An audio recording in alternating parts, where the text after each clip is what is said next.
reach the last weeks of December and suddenly your brain starts acting like a harsh movie critic watching the trailer of your own life.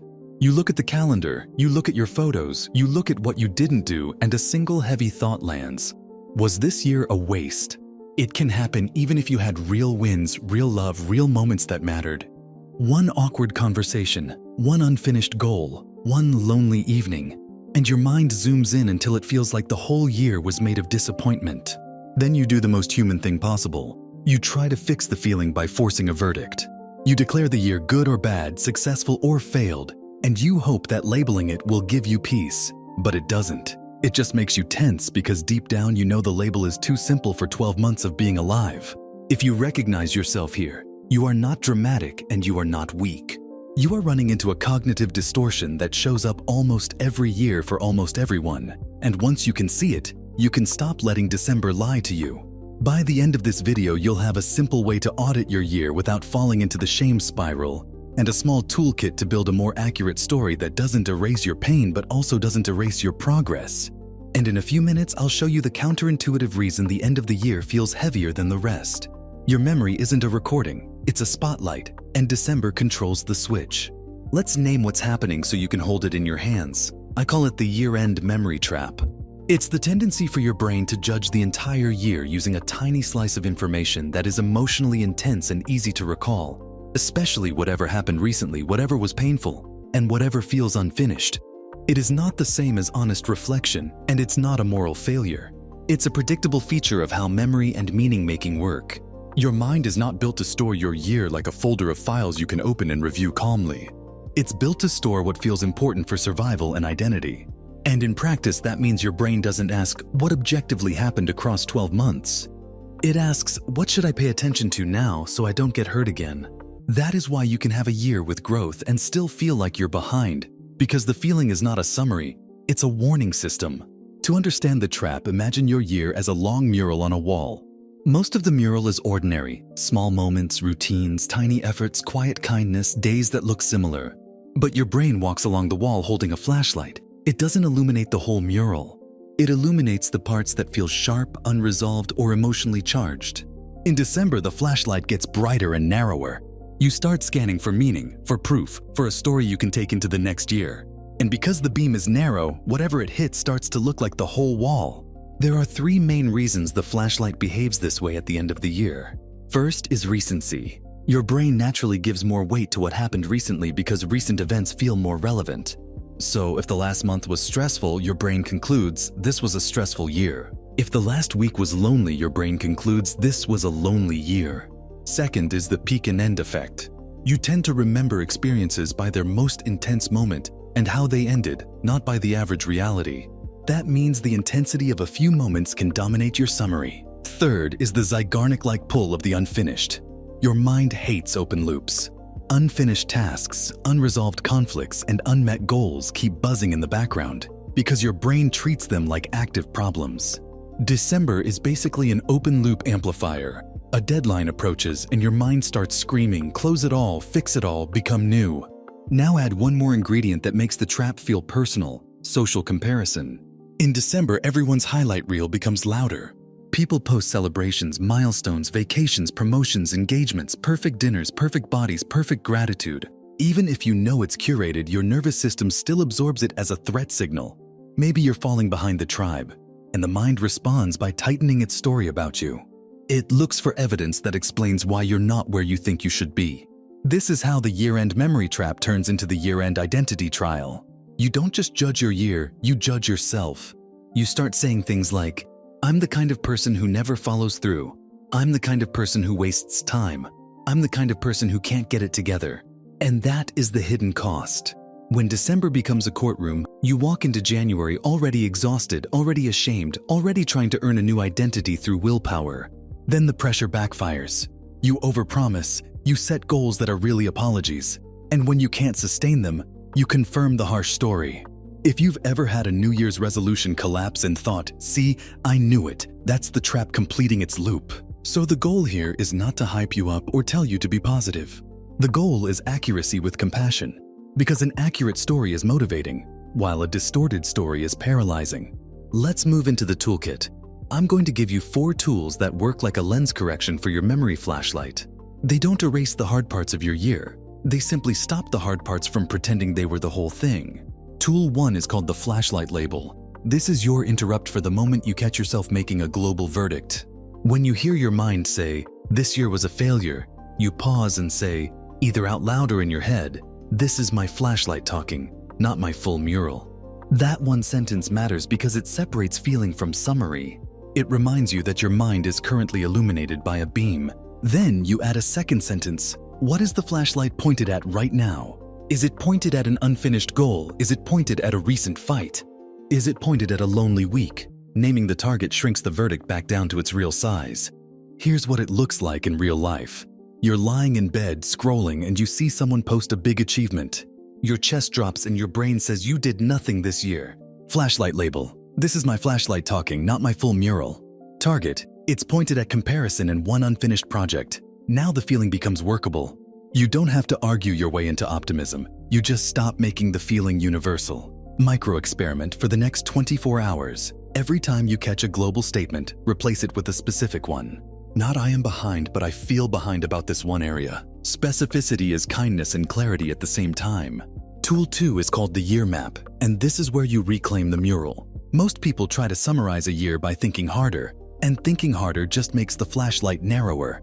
The year map uses a different channel, externalizing. You don't need a journal career.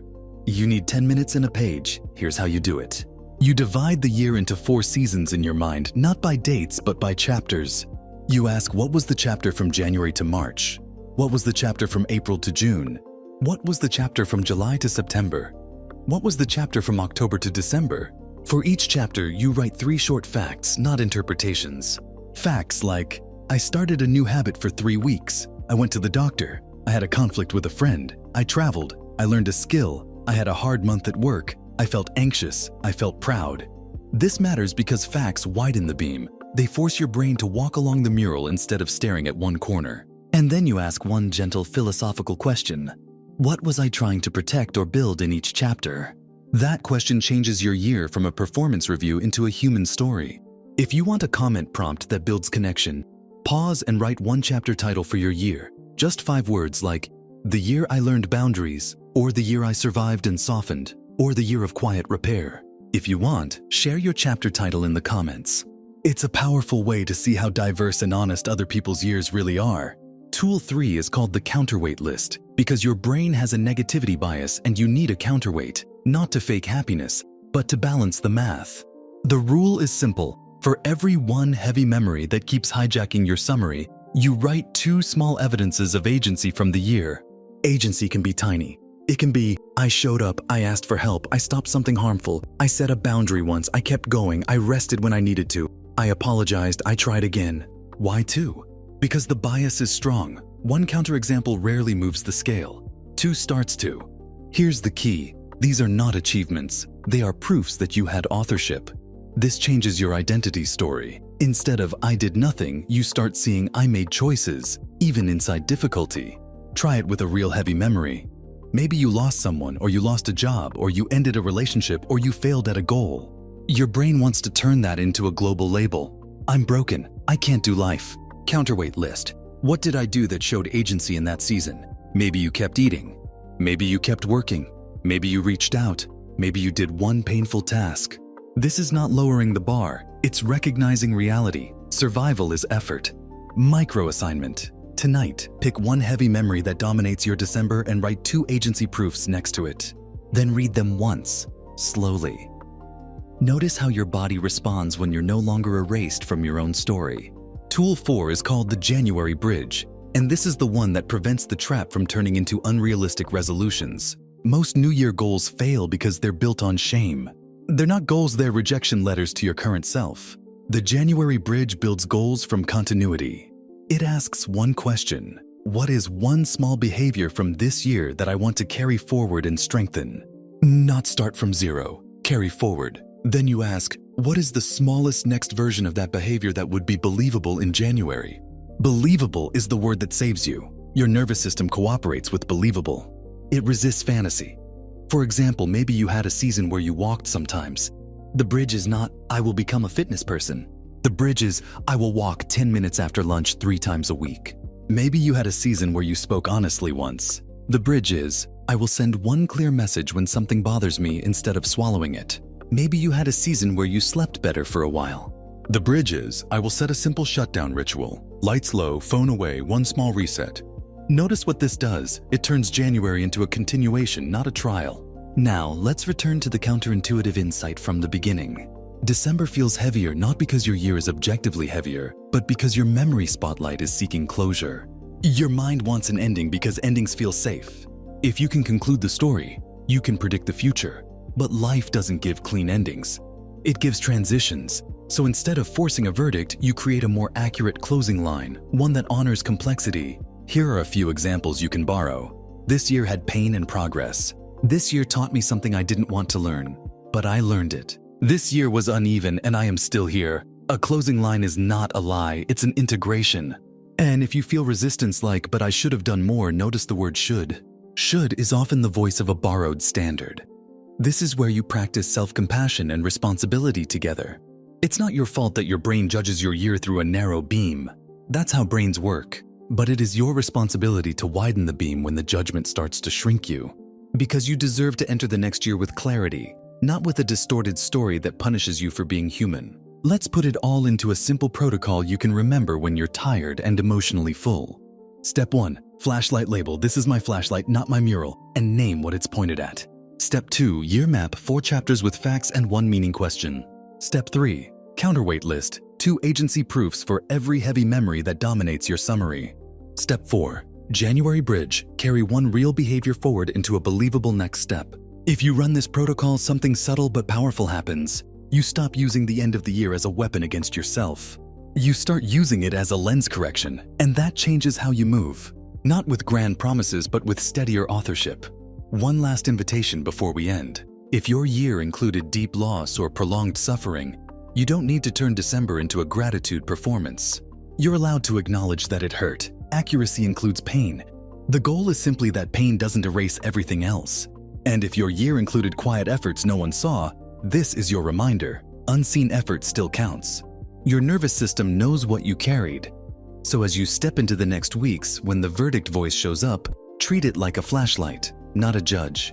Widen the beam, walk along the mural, build the bridge. If this helped you feel less trapped by the December story and gave you tools to build a more accurate, compassionate summary, like the video, share it with someone who always gets heavy at the end of the year, and subscribe to Mind Unlocked, because we're building a toolkit for better thinking, clearer communication, and deeper self-understanding, so you can meet your life with clarity instead of verdicts, and carry forward what matters without the shame spiral.